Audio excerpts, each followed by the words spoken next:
Joe Biden, the media's five-star Joe Biden.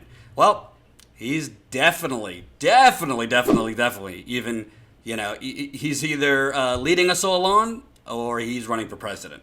And it seems like Joe Biden kind of understands that he might be out of step with the rest of the progressive movement, the growing progressive populist outrage in the country. So Joe Biden, who's been twiddling his thumbs, should I run, should I not run, probably knows he wants to run and is just trying to collect all the money from the bankers, fossil fuel execs, big pharma execs, while he goes out there pretending to be Uncle Joe and middle-class Joe. Well, apparently, Joe Biden, he's thinking, I gotta do some grand gesture of identity politics. Here we go. And I'm going to get in trouble for this, but I don't really care. Close advisors to former Vice President Joe Biden are debating the idea of packaging his presidential campaign announcement with a pledge to choose Stacey Abrams as his vice president. Why it matters. The popular Georgia Democrat, who at age 45 is 31 years younger than Biden, would bring diversity and excitement to the ticket, showing voters, in the words of a close source, that Biden isn't just another old white guy. But the decision poses considerable risk, and some advisors are flatly opposed. Some have pointed out that in a Democratic debate, he could be asked why no one on the stage would be a worthy running mate. I don't know why that's such a big thing. Advisors also know that the move would be perceived as a gimmick. Yes, Biden's position on the issue couldn't be learned. We were just told about the advisors' debate. Biden has discussed selecting a running mate earlier, a move that one senior Democrat said could hurt him by feeding an air of inevitability. Biden's office declined to comment. He did meet with Stacey Abrams in Washington last week to discuss her next political steps. So that's from Axios, and then you have the New York Times reporting Mr. Biden and his top advisors are considering nodding to the rising next generation in Democratic politics and elevating an heir by announcing a running mate early, well before the nomination is sealed. Also under consideration is a possible pledge to serve only one term and framing Mr. Biden's 2020 campaign as a one-time rescue mission for a beleaguered country. Oh my God. Yeah, because if the Titanic's sinking, let me tell you who I want to save me. Joseph Biden. I don't even know where to start with this. So let me put as a caveat the same thing I would say about Beto O'Rourke. I was for Beto O'Rourke beating Ted Cruz, because I would pick anybody, really, within reason, over Ted Cruz. And for the state of Texas, I think Beto was better than Ted Cruz. I don't think Beto O'Rourke is better than my left sock to be the president of the United States. And we're going to get to Mr. O'Rourke later. But I'm not going to be standing on a bar to report on Mr. Beto O'Rourke. So if you want me to stand on a bar for you, I'm not going to do it. I know that's his thing. So I thought Stacey Abrams ran a brilliant campaign in Georgia. I don't think she actually lost. I think she won. I think it was stolen from her, and the media helped normalize that because Brian Kemp, who's now the governor of Georgia, purged hundreds of thousands of people incorrectly and falsely and did a whole lot of other terrible things to basically suppress the vote. And it was a mix of voter suppression, election fraud combined. So I thought she would have been a great governor and made history down in Georgia. I don't think she's a capital P progressive. If you look a little closer to her record, there's some troublesome things, but would I want her as the governor of Georgia over Brian Kemp? Absolutely. But let's call this what it is, folks. And some people might not like it. Some people might say, Jordan, you shouldn't talk this way. She'd be the first African-American, she'd be the first woman vice president, and also add in a female vice president. But it's really less about Stacey Abrams and more about what Joe Biden is doing. Because Joe he's not a dummy. The people around him aren't a dummy. And they know he's got a long, horrible record when it comes to civil rights, African Americans, mass incarceration, criminal justice. So he's not trying to reel in Stacey Abrams because she's the new shining younger star of the campaign of the Democratic Party. She's the new shining star that happens to be a black woman. He's looking for a protective shield to come over him to avoid criticism on him drafting the crime bill, to avoid his criticism and having to respond to his positions on busing in the 1970s, which he was against black children being bused into white schools.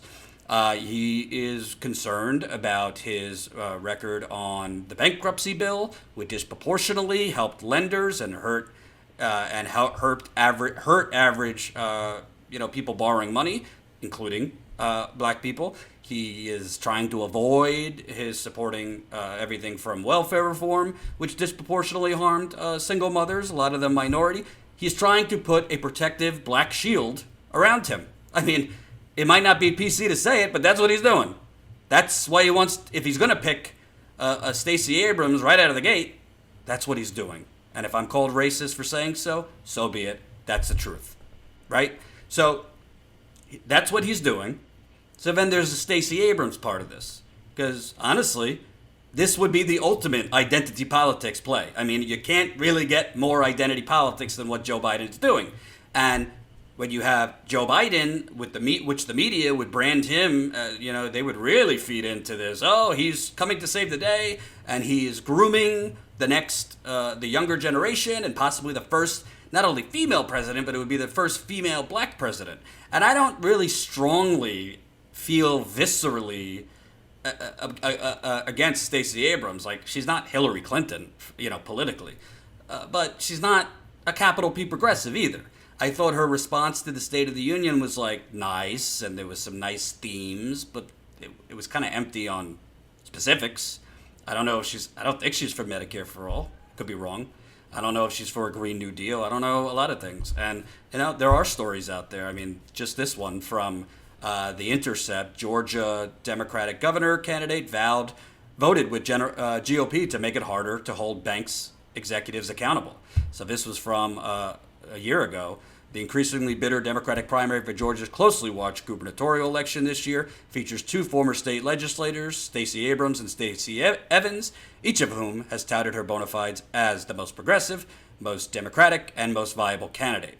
While much of the national attention on the race has focused largely on stylistic differences, a little-noticed vote last year serves as yet another policy break on an issue that has sharply divided the Democratic Party in primaries around this country: the role of the banking sector and the subprime lending crisis.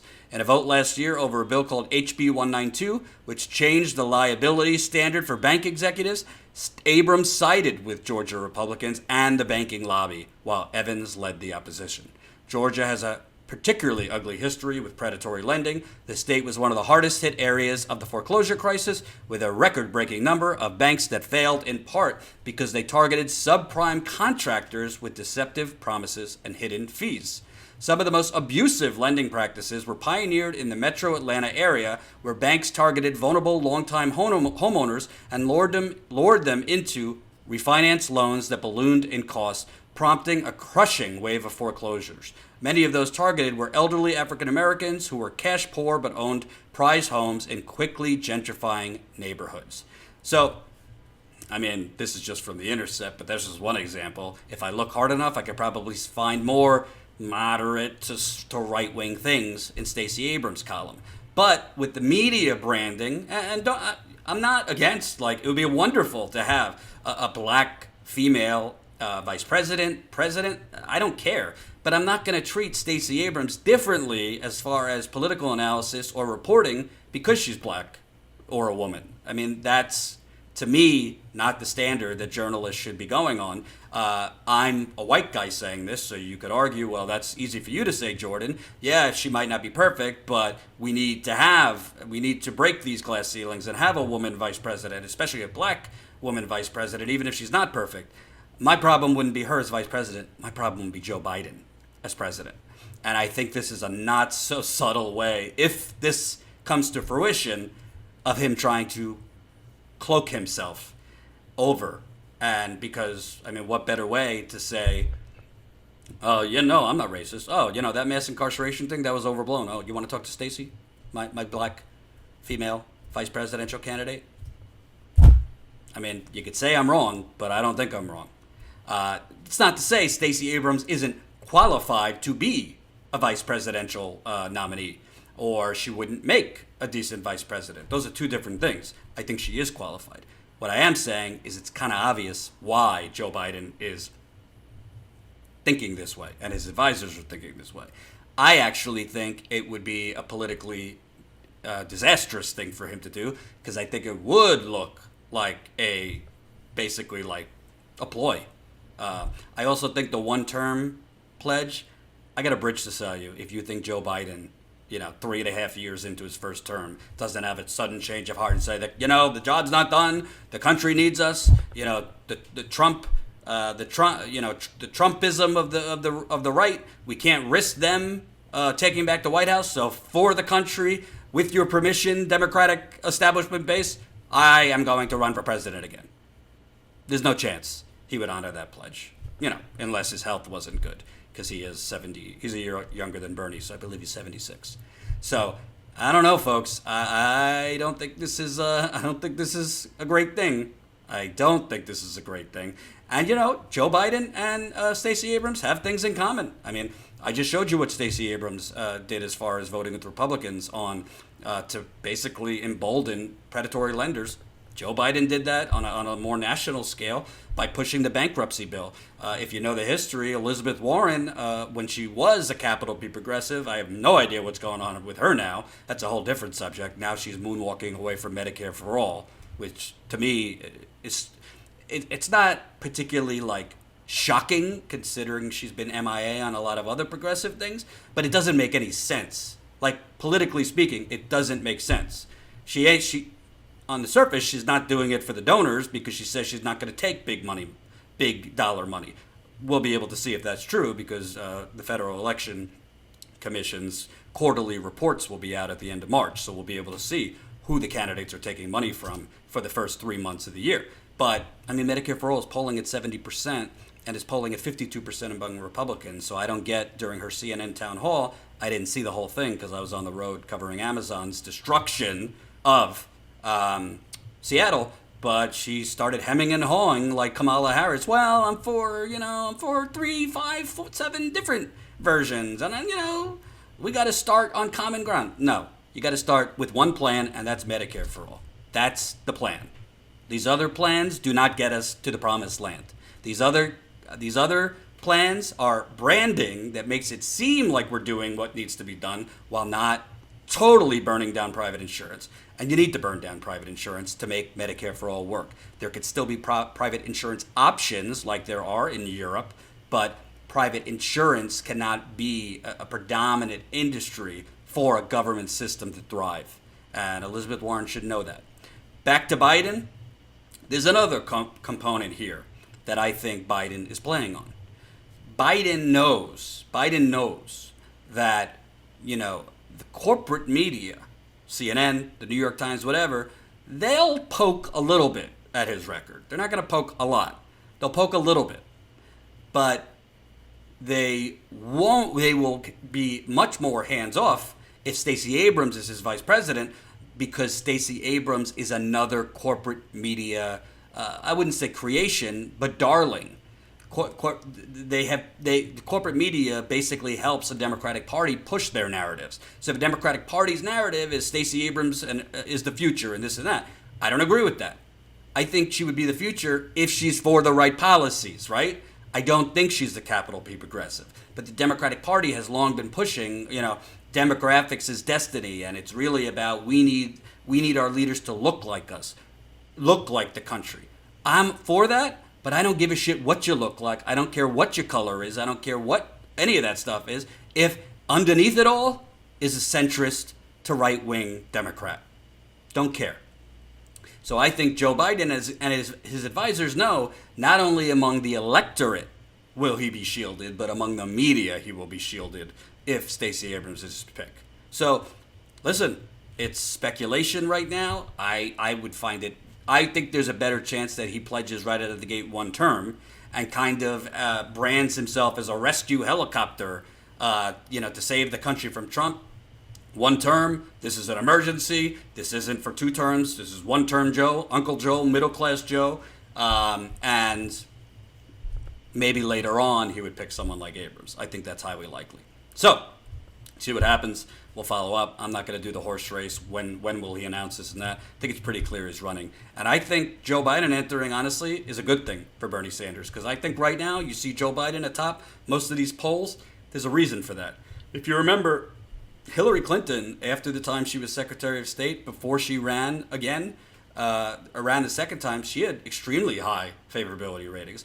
You have goodwill with the people when you're not in the public eye and you're not being challenged anymore, and you're not having activists challenge you or reporters challenging you or really having to explain anything. His numbers will come down, and as his numbers go up, there's two options. As Biden's numbers go down, there's two options. Either Bernie goes up significantly, or Bernie kind of treads and Beto or Kamala go up significantly. Hope you enjoyed that last video. Hop on over to statuscoup.com where you can sign up for our email list and become a member for as low as $5 to $10 a month. Membership is how we grow. That's statuscoup.com/join. And remember, join our email list so we can grow the revolution with you.